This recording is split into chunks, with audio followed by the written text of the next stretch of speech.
뭐 문재인 정권 또 박근혜 정권의 상징적인 인물이죠. 조국, 우병우 둘 다 이제 민정수석이었습니다. 청와대 민정수석 총선 나온다 이런 얘기들이 나오고 있는데요. 지난 토요일에 조국 전 장관이 문재인 전 대통령을 평산마을 가서 만났습니다. 그리고 SNS에 글을 올렸죠. 자, 문재인 정부의 모든 것이 부정되고 폄훼되고 있다. 역진과 퇴행의 시간 속에서 뭘 할지 고민, 지도도 나침반도 없는 길 없는 길을 걸어가겠다 이런 얘기를 하고 있어요. 길 없는 길. 총선 출마를 애둘러 표현한 거냐 이런 얘기, 이런 관측이 많습니다. 김평록 어떻게 보십니까? 그래서 고민하고 있는 것 같아요. 주변에서 흘러나오는 얘기도 그런 얘기가 있고요. 무엇보다도 주변에서 뭐 전주라고 하는 얘기도 나오지만 총선 출마하라고 하는 권유를 많이 하고 있는 건 뭐 부인하기 어려운 사실인 것 같아요. 근데 전 조 전 장관이 멘탈이 갑이구나 그런 생각을 종종 해요. 그러니까 조 전 장관 저는 비판했던 입장이에요. 네. 검찰의 수사 태도에 대해서는 전 절대 동의하지 않습니다. 저런 방식으로 한 개인을 수사하고 심지어는 동생의 그 전 재수까지, 그러니까 다 집안을 온통 쑥대밭으로 만들었어요. 누가 자기들한테 그런 권한을 줬습니까? 뭐 범죄자 잡을 때는 무슨 짓이든 다 해도 다 정당화되는 건 아니잖아요. 우리 압수수색하거나 이렇게 할 때도 정당하게 압수수색 범위 벗어나면 그건 불법이 되는 거거든요. 근데 우리나라 검찰은 그런 거 할 줄 모르는 것 같아요. 그 주도한 게 한동훈이에요. 제가 볼 때는. 그러니까 동의하지 않지만 다만 조 전 장관과 그 자녀와 관련해서 공정이라고 하는 잣대에 비춰봤을 때 국민들의 시각, 그 눈높이하고 맞지 않다고 생각해요. 전 그래서 그런 면에서는 비판해요. 조 전 장관이 나 떳떳합니다라고 말할 수 없다고 생각해요. 그리고 무엇보다도 조 전 장관이 만약에 다음번 총선에 출마하면 또 조국 프레임 가동될 거예요. 그건 아마 다음번 총선에서 국민의힘에 굉장히 큰 도움이 되는 일이 될 수도 있을 거라고 생각하고요. 물론 민주당의 후보로 안 나오고 무소속으로 나와서 뭐 당선되고 자기가 나오는 걸 누가 뭐라 하겠습니까? 근데 그때까지 대법원 판결까지 다 나올 수 있을지도 잘 모르겠어요. 그러니까 오히려 주변에서 바람을 잡는 게 더 저는 클 거라고 보고요. 조 전 장관이 아무리 본인이 뭐 작은 잘못은 있었다 하더라도 그렇게 많은 문매를 맞을 정도는 아니어서 억울하다는 심정을 갖고 있다 하더라도 네. 다음번 총선에는 나오지 않는 게 바람직하다. 그리고 혐의를 다 벗든 아니면 유죄를 받든 모든 거 다 털고 난 다음에 정치를 하셔도 그때 하시는 게 맞다 이렇게 생각합니다. 예, 장 소장님은 두 분의 만남 어떻게 보십니까? 국민의힘에서는 뭐 출마 위한 꼼수다 이렇게 보고 있는데. 그러니까 만나겠다고 한 분이나 저기 만나 주신 분이나 두 분 다 참 징글징글하다 그렇게 말씀을 드려요. 만나지도 않아야 됩니까? 비공개로 만나는 거야 뭐 예. 우리가 어쩔 수가 없겠지만 저런 식의 사진까지 뭘 독립투사한 것처럼 저런 식의 손 붙잡고 저렇게 표정 좀 보세요. 뭐 되게 자랑스러워하는 저런 표정. 징역 2년 받으셨잖아요. 그리고 정경심 교수 징역 4년 지금 감옥에 있어요. 근데 뭘 저렇게 잘했다고 저렇게 웃으면서 술 마시면서 밥 먹으면서 저렇게 자랑스럽게 얘기를 합니까? 저 도저히 이해할 수가 없어요. 양심도 도덕적인 관념도 없는 파렴치한 사람들 아니냐. 저는 그렇게 말씀드리고 싶고요. 조국 전 장관 수사를 통해서 쑥대밭이 됐다고요?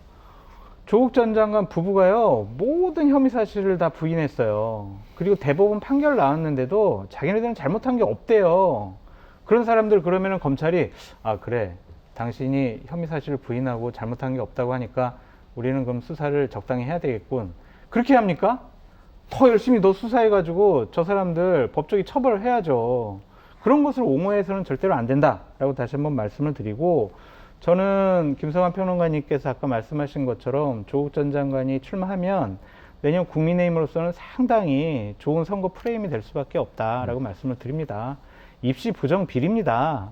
이것 관련해서 다수의 국민들은 잘못됐다라고 판단하고 계시고, 저런 입시 부정 비리를 저지른 분이 나와서 국민의 선택을 받아서 국민의 대표자가 되겠다고 하는 거 국민이 결코 용납하지 않을 거다라는 생각이 듭니다. 그러면 출마하더라도 무소속으로 나가야 된다 이렇게 보시는 겁니까? 출마하면 안 되죠. 출마를 뭐 무소속이든 어떻게 저런 분이 출마를 해요. 네. 징역 2년 받았잖아요. 2심 뭐 대법원 다 받아야 될 텐데. 본인 지금 생각이 뭐 거의 결정이 된 것 같은 그런 완전히 나가고 싶어 하는 것 뉘앙스잖아요. 같아요. 예, 예. 그러니까 제대로 된 정상적인 판단을 하지 못하는 사람이다라고 말씀드릴 수밖에 없습니다. 많은 국민들에게는 공정하고 정의롭게 그렇게 행동을 해야 된다라고 얘기해놓고 예. 본인은 뒤에서 서류 조작이나 위조해가지고 자기 딸을 의전원에 넣어가지고 의사 만들려고 한 저런 사람이 어떻게 국민의 대표자가 될 수 있습니까? 좋아요. 법학자로서도 부적절합니다. 1심에서 분명히 징역 2년 받았잖아요. 뭐 대법원까지 가야 되지만 또 김소환 평론가님 대법까지 가기 전에 무죄 추정의 원칙이 있어 그렇게 하겠지만 저렇게 파렴치한 모습 보이는 건 안 되죠. 좀 잘못된 거예요. 김소환 정사님, 평론- 예, 정사님 요즘에 불안하지 않으세요? 왜 불안해요?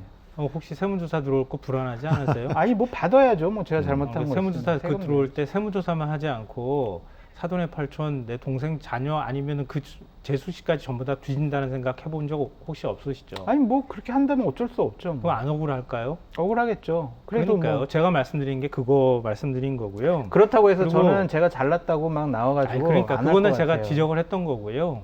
제가 지적한 건 그 부분을 말씀드린 거고요. 그리고 뭐 이 범죄를 저지른 혐의자든 아니면 뭐 형이 확정된 사람이다 뭐 이렇게 얘기하는데 뭐 전직 대통령이나 전직 대통령 주변에 있는 사람들 형 확정되고도 뭐 다 떳떳하게 다 돌아다니더만요. 아주 물타기의 달인이 아니, 되셨어요. 뭐 지금. 청계천이나 이런 데 다 다니더만요. 근데 사실 그것만 가지고 얘기하기는 좀 그럴 것 같고요. 예, 정치권에도 많으니까요. 네. 네. 조 전 장관 얘기는 그렇고 뭐 조 전 장관과 닮은 꼴 어떻게 보면 평행 이론 뭐 이런 얘기도 나오고 있는데 우병우 전 민정수석 지난해 말에 특별 사면으로 복권이 됐죠. 총선 나올 수 있습니다. 언론과 인터뷰에서 출마 권유 전화가 많다 이런 얘기를 했고 국가를 위해 할 수 있는 일이 뭘까 고민하고 있다 이렇게 얘기하고 있는데 국민의힘 뭐 최고위원은 방송에 나와서 뭐 그런 거 거론한 적도 없는데 왜 저런지 모르겠다 이런 식으로 좀 크게 당황하는 모습을 보이면서 부정하고 있습니다. 김소환 평론가 어떻게 보십니까? 똑같은 얘기를 우리가 반복하면서 하는 것 같아가지고 오늘 그런데요. 입장이 바뀌었네요. 네.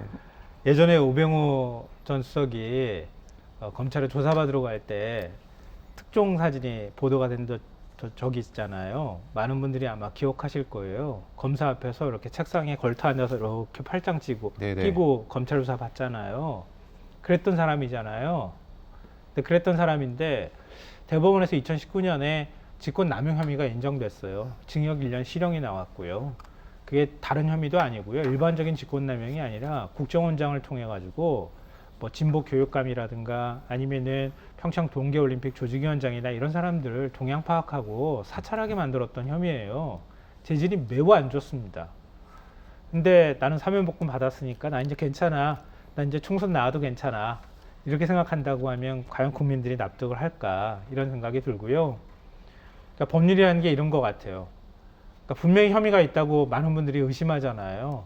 근데 어떤 건 유죄 나오고 어떤 건 무죄가 나오는데 무죄가 나오면 다 떳떳해지고 유죄가 나오면 그냥 세상에 이런 죄인이 없는 이게 사실 법의 잣대인 것 같다.